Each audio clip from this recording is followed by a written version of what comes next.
우리에게 주신 하나님의 말씀은 요한복음 7장 1절에서 9절 말씀입니다. 그 후에 예수께서 갈릴리에서 다니시고 유대에서 다니려 아니하심은 유대인들이 죽이려 함이로라. 유대인의 명절인 초막절이 가까운지라. 그 형제들이 예수께 이르되 당신이 행하는 일을 제자들도 보게 여기를 떠나 유대로 가소서. 스스로 나타나기를 구하면서 묻혀서 일하는 사람이 없나니 이 일을 행하려 하거든 자신을 세상에 나타내소서 하니 이는 그 형제들까지도 예수를 믿지 아니함이로라. 예수께서 이르시되 내 때는 아직 이르지 아니하였거니와 너희 때는 늘 준비되어 있느니라. 세상이 너희를 미워하지 아니하되 나를 미워하나니 이는 내가 세상의 일들을 악하다고 증언함이라. 너희는 명절에 올라가라. 내 때가 아직 차지 못하였으니 나는 이 명절에 아직 올라가지 아니하노라. 이 말씀을 하시고 갈릴리에 머물러 계시니라. 아멘.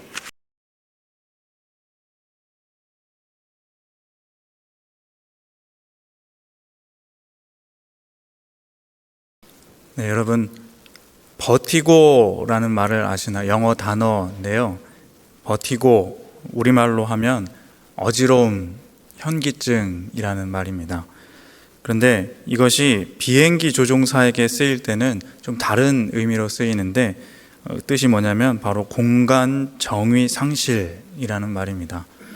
조금 어려운 말인데 이 공간 정의 상실은 공간의 정위치를 상실했다 라는 말로 풀어볼 수 있는데 이게 무슨 말이냐면 비행기 조종사가 하늘을 날다가 갑자기 빽빽한 구름 사이로 쑥 들어갔거나 안개가 끼어서 앞에 시야가 전혀 보이지 않고 차단되고 아무것도 볼 수 없는 상황이 되어서 내가 지금 어디에 있는지 도무지 알 수 없는 그런 상황을 말할 때 버티고 공간 정의 상실이다 라는 말을 쓴다 합니다. 비행기나 헬기 등의 항공기 사고는 이 버티고의 상황에 빠졌을 때 많이 일어난다 라고 합니다. 이 버티고에 빠지면 조종사는 평행 감각을 잃어버립니다.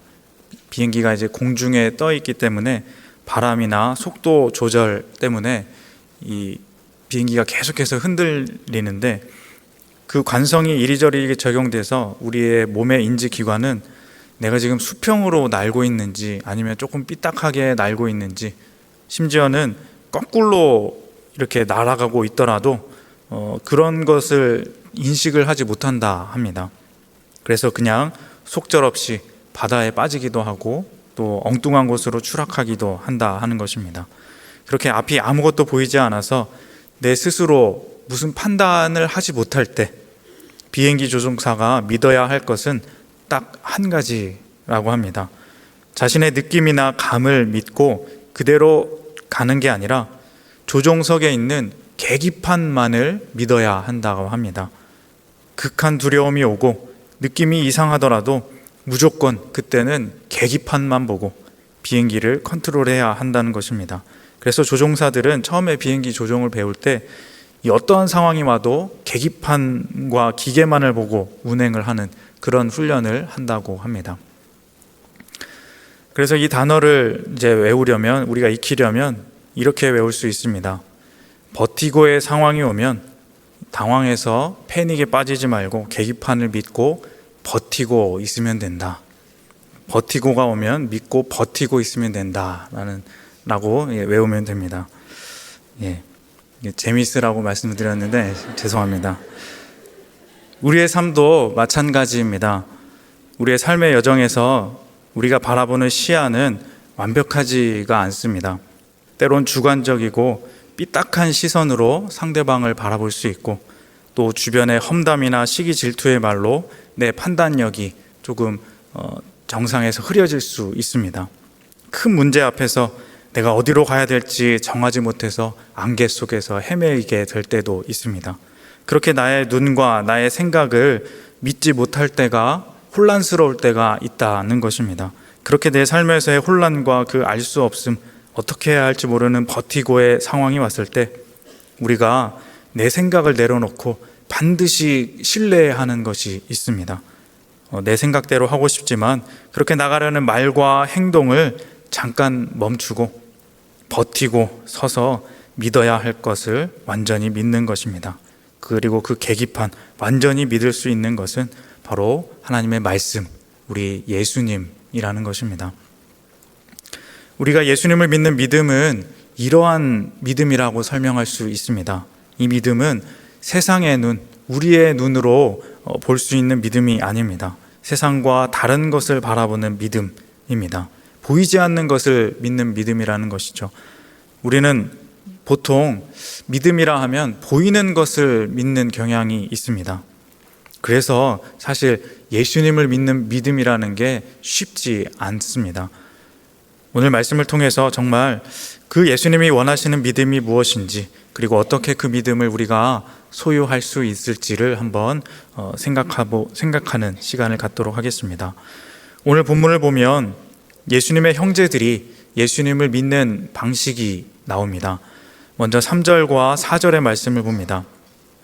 그 형제들이 예수께 이르되 당신의 행하는 일을 제자들도 보게 여기를 떠나 유대로 가소서. 스스로 나타나기를 구하면서 묻혀서 일하는 사람이 없나니 이 일을 행하려 하거든 자신을 세상에 나타내소서.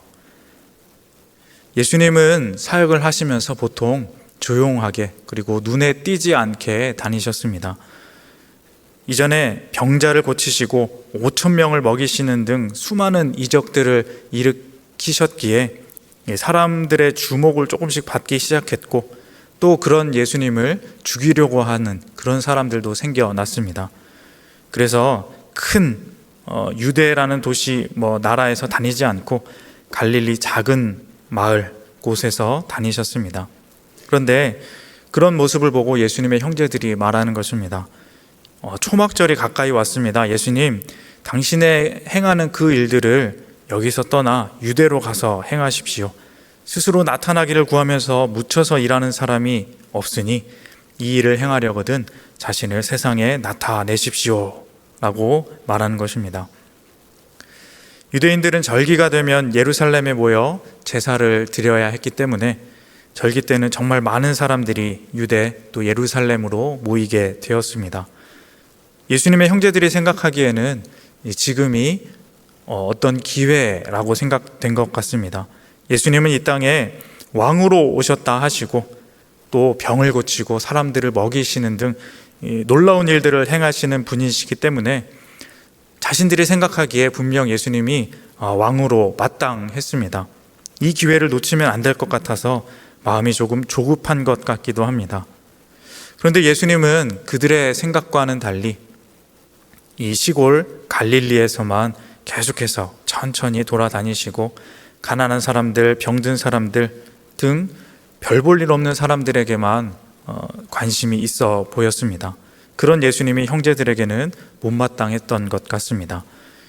그래서 강하고 간곡하게 요청하는 것입니다. 정말 이 땅을 다스릴 왕으로 오셨다면 이제 세상에 자신을 드러내야 합니다. 지금이 그 기회입니다. 사람들이 많이 모였을 때 가서 그 일들을 행하세요. 그러면 이제 사람들이 알아줄 거고 권력자들도 어쩌지 못할 것입니다.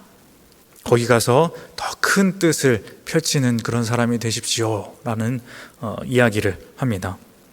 굉장히 합리적이고 맞는 말이지요. 예수님의 더 큰 사역을 위해 큰 곳으로, 더 사람이 많은 곳으로 가서 큰 뜻을 펼치라는 형제들의 이 지혜로운 조언이다 라고 받아들일 수 있습니다. 상식적으로도 우리가 세상에서 무슨 일을 잘하려면 이렇게 해야 됩니다. 하지만 예수님은 그렇게 하지 않으십니다. 그리고 놀라운 것은 이 요한은 이를 평가하기를 이들이 믿음이 없다라고 합니다. 5절의 말씀입니다. 이는 그 형제들까지도 예수를 믿지 아니함이러라. 어쩌면 이 형제들은 좋은 의도에서 조언을 해준 것일 수 있습니다.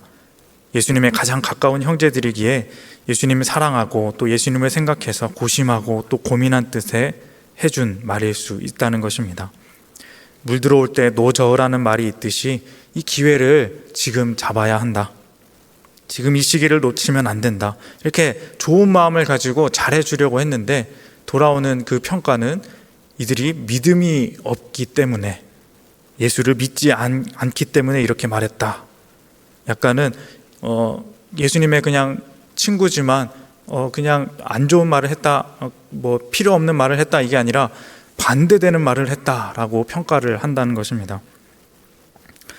오히려 방해이고 잘못된 방법이다. 지금이야 우리가 이 구절을 읽으면서 이 사람들 좀 믿음이 없구나, 좀 어리석구나, 이런 생각을 할 수 있겠지만, 생각해 보면 정말 최고의 방법이었을 수 있습니다. 잘 안 알려져 있는, 조용히 다니셔서 잘 안 알려져 있는 예수님이 때문에 어쩌면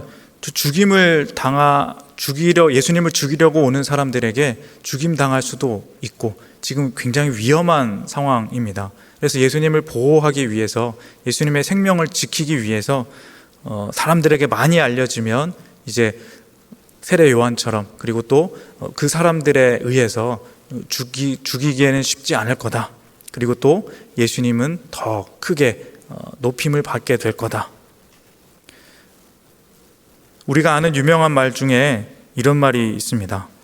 일단 유명해져라. 그럼 뭐를 싸도 박수를 쳐줄 것이다. 똥을 싸도 박수를 쳐줄 것이다 라는 말이 있습니다. 이 말은 유명한 팝 아트의 선구자 앤디 워홀이라는 사람이 말했다라고 알려져 있는데, 사실 앤디 워홀은 그런 말 한 적이 없다고 합니다. 어쨌든 누가 말했든 이 말이 우리가 딱 들었을 때 그렇지, 맞다 라는 공감하는 그런 마음이 듭니다. 유명해지면 그 다음에 좋은 것이든 나쁜 것이든 일단 사람들에게 이름이 알려지면 되는 겁니다. 노이즈 마케팅이라고 하죠. 유명해진 다음에는 무슨 일을 해도 주목받을 수 있는 것, 잘 될 수 있는 기회를 잡을 수 있는 것이 우리 세상입니다.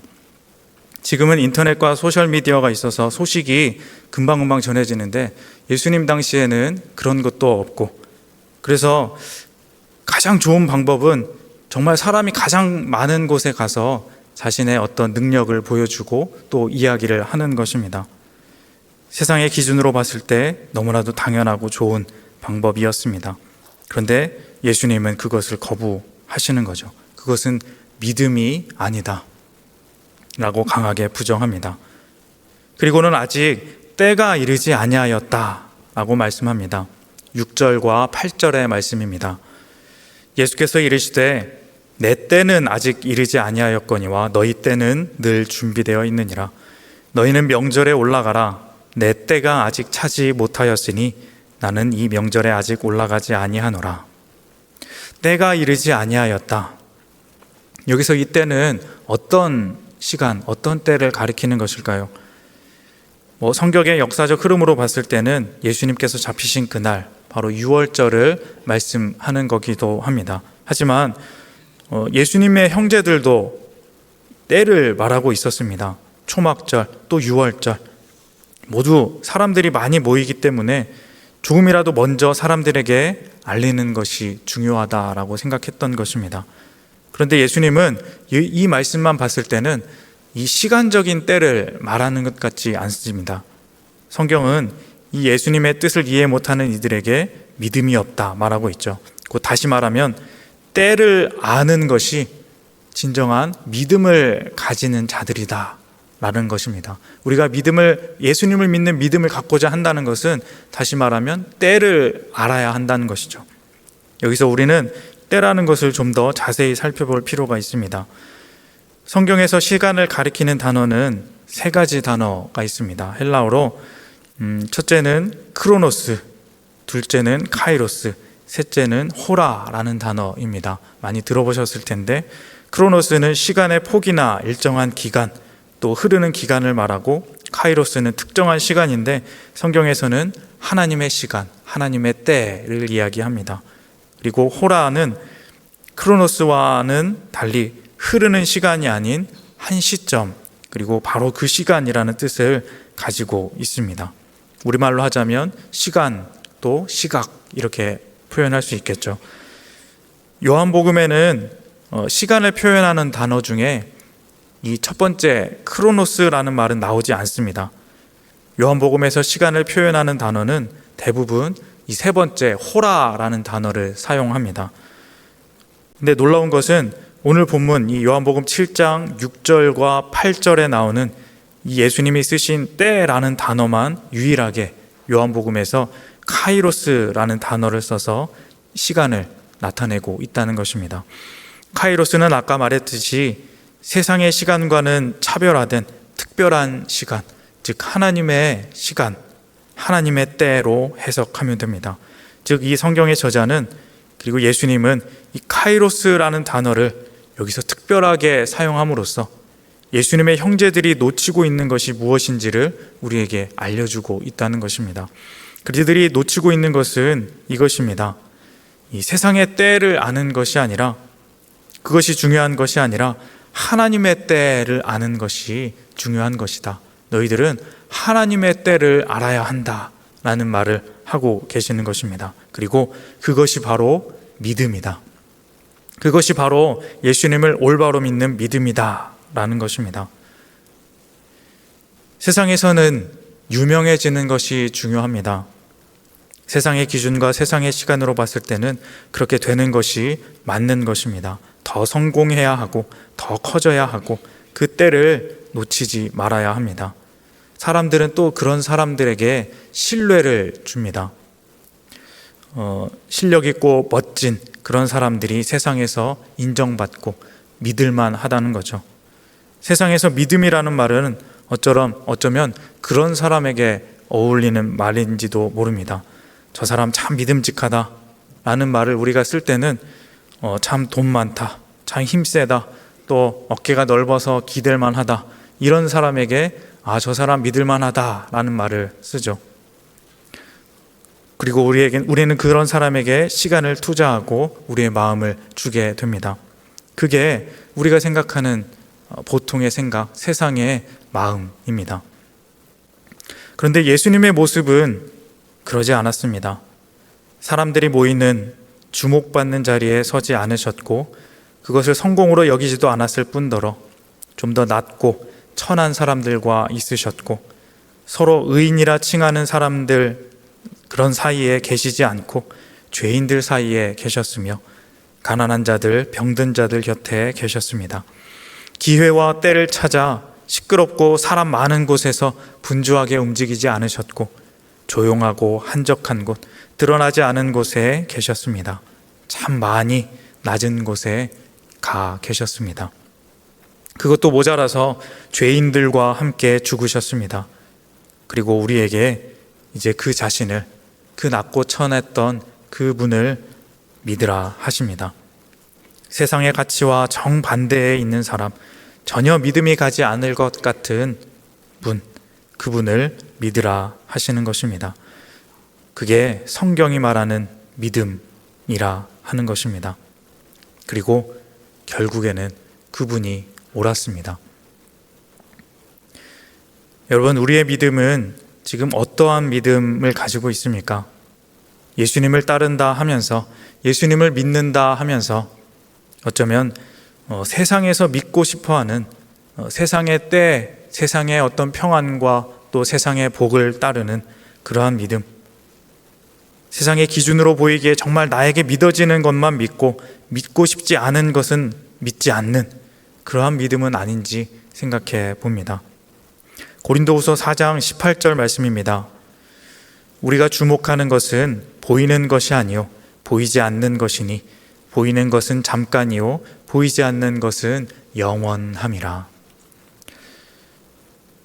독일에 행동하는 신학자 보네퍼라는 목사님이 계십니다. 이 보네퍼에게도 세상의 때를 잡을 수 있는 그런 기회가 있었습니다. 히틀러의 광기가 독일을 뒤덮기 전인 1939년, 그는 친구들의 도움으로 미국으로 건너가게 되었습니다. 독일에서 미국으로 건너가게 되었습니다. 미국은 안전했습니다. 그는 그곳에서 존경받는 교수로 또 유명한 신학자로 평생을 편안하게 살 수 있었습니다. 주변의 모든 동료들이 그에게 조언했습니다. 독일로 돌아가지 마십시오. 거기 가면 죽습니다. 여기서 당신의 능력을 펼치십시오. 훗날 독일을 재건하게 될 때 그때 당신 같은 그 신학자가 필요합니다. 라면서 이 보네포를 설득했습니다. 이 말은 너무나 합리적이고 지혜로운 조언이었습니다. 하지만 보네포는 그 안전한 기회를 거절하고 마지막 배를 타고 전쟁터인 독일로 떠나게 됩니다. 그리고 독일에서 그는 히틀러의 악행에 맞서 싸우다 결국 감옥에 갇히게 되고 또 전쟁이 끝나기 불과 며칠 전 39세의 젊은 나이에 처형대 이슬로 사라지게 됩니다. 세상의 눈으로 보면 그는 실패자요 또 어리석은 죽음이라 할 수 있습니다. 조언대로 미국에 남았다면 편안하게 그의 일생을 행복하게 마칠 수도 있었을 것입니다. 하지만 그는 처형장으로 끌려가며 이렇게 마지막 말을 남깁니다. 이것은 끝이 아닙니다. 나에게는 생명의 시작입니다. 세상의 때는 죽음으로 끝나게 되지만 하나님의 때는 영원한 생명으로 시작이 되는 것입니다. 그러한 그의 믿음과 삶은 그냥 그때로 끝나고 잊혀지는 것이 아니라 훗날 많은 사람들에게 그리고 지금 저와 여러분 오늘 우리에게까지 하나님을 믿는 것이란 무엇인가 라는 깊은 울림을 남기며 남아 있게 되는 것입니다. 보네포가 죽기 전에 옥중에서 지은 찬송시가 있습니다. 선한 능력으로 라는 선한 힘으로 라는 찬양인데 우리도 잘 아는 찬양입니다. 그 힘든 고통의 순간에도 소망을 잃지 않고 하나님께 찬송을 불렀던 그의 모습을 상상할 때 더 감동이 되는 그런 찬양입니다. 제가 한번 찬양을 읽어 드리겠습니다. 그 선한 힘에 고요히 감싸여 그 놀라운 평화를 누리며 나 그대들과 함께 걸어가네. 나 그대들과 한 해를 여네. 지나간 허물 어둠의 날들이 무겁게 내 영혼 짓눌러도 오 주여 우리를 외면치 마시고 약속의 구원을 이루소서. 그 선한 힘이 우리를 감싸시니 믿음으로 일어날 일 기대하네. 주 언제나 우리와 함께 계셔 하루 또 하루가 새로워. 네, 우리가 그 하늘의 때를 아는 진정한 믿음의 길을 걸어갈 때 하늘의 선한 힘이, 선한 능력이 우리와 함께 하실 것입니다. 세상의 어떠함은 더 이상 우리를 흔들거나 어찌할 수 없고 그 삶은 하루하루가 새롭고 찬송이 가득한 소망의 삶으로 살아갈 수 있는 것입니다. 오늘 헌신 예배를 드리는 여전도 회원 여러분 그리고 성도 여러분, 세상의 때가 아닌 하나님의 때를 알고 믿는 믿음이 있으시기를 바랍니다. 우리의 헌신과 삶에도 분명히 하나님의 때가 존재합니다. 그것은 이 보네포 목사님처럼 또 예수님의 십자가 죽음처럼 그렇게 거창한 것만은 아닙니다. 내 작은 삶에서 날마다 있게 되는 사람들과의 만남, 또 나에게 맡겨진 일들, 또 해야 할 일들, 그런 것들을 할 때에도 이 때를 우리는 발견할 수 있습니다. 내 감정대로 남에게 상처 주는 말을 하기 전에 잠시 내 생각, 내 말을 멈추고 예수님의 언어를 말하는 그때, 힘들고 연약한 사람을 바라만 보는 것이 아니라 찾아가 위로와 도움을 주는 그러한 행동을 할 때, 남을 험담하고 분열을 일으키는 순간에 예수님처럼 화평의 씨앗이 되는 그런 일을 하는 때, 모두에게 덕이 되는 일이라면 그 일이 힘들더라도 기쁨으로 헌신하며 감당하는 그 시간, 예수님을 닮아 하루하루 살아가는 것, 그 길이, 그 때가 바로 세상의 때가 아닌 하늘의 때를 믿는 믿음의 삶인 것입니다. 특별히 우리 여전도의 회원들은 가정에서, 교회에서 정말 묵묵히 말하지 않고 드러나지 않고 헌신하고 계시는 분들이 많이 있으실 겁니다. 그런데 때로는 우리가 교회와 또 가정을 위해 흘리는 땀과 눈물이 아무도 알아주지 않는 그런 묻혀있는 수고처럼 느껴질 때가 우리에게 또 생겨나게 됩니다. 세상은 끊임없이 우리에게 말합니다. 너를 나타내라. 너를 증명해라. 인정받아야 된다. 지금이 그때다. 이런 말로 재촉하면서 우리의 마음을 혼란스럽게, 어지럽게 안개 속으로 끌어가게 만들어 갑니다. 마치 비행기 조종사가 겪는 버티고의 순간처럼 내가 잘 가고 있는지 의심이 들고 흔들릴 때가 있습니다. 구름 속에서 조종 핸들을 틀어버리고 내 마음 가는 대로 가고 싶을 때가 있습니다. 하지만 그럴 때일수록 우리의 눈과 귀를 세상의 소리가 아닌 우리의 영원한 계기판 되시는 예수님께 고정하시기 바랍니다. 예수님을 붙잡고 버티고 가시기 바랍니다. 우리 여전도의 회원들, 그리고 여기 모인 한 분 한 분, 그 한 분의 헌신이 비록 당장 눈앞에 화려하게 드러나지 않을지라도 낙심하지 마십시오. 하나님께서는 여러분의 숨은 기도를 듣고 계시며 보이지 않는 곳에서의 섬김을 모두 기억하고 계십니다. 내 조급함과 또 내 계획, 생각을 내려놓고 우리를 가장 선한 길로 인도하시는 하나님의 때 카이로스를 신뢰하며 오늘을 살아갑시다. 그러한 헌신의 일꾼들에게 하나님께서 분명히 선한 능력으로 함께하여 주실 것입니다. 그 따뜻한 힘으로 감싸 주실 것입니다. 세상이 알 수 없는 놀라운 평안과 영원한 형통을, 위로의 복을 허락하여 주실 것입니다.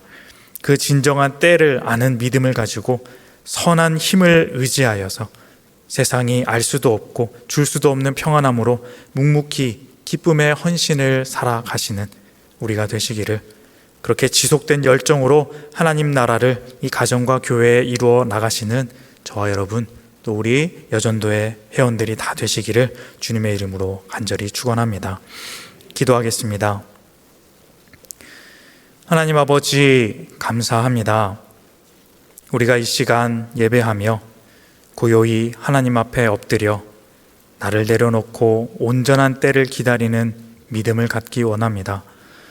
삶이 흔들리고 앞이 보이지 않는 버티고 같은 순간에도 내 감정과 의지가 아닌 변치 않는 주님의 말씀을 믿고 나아가게 하옵소서. 예수님의 이름으로 기도합니다. 아멘.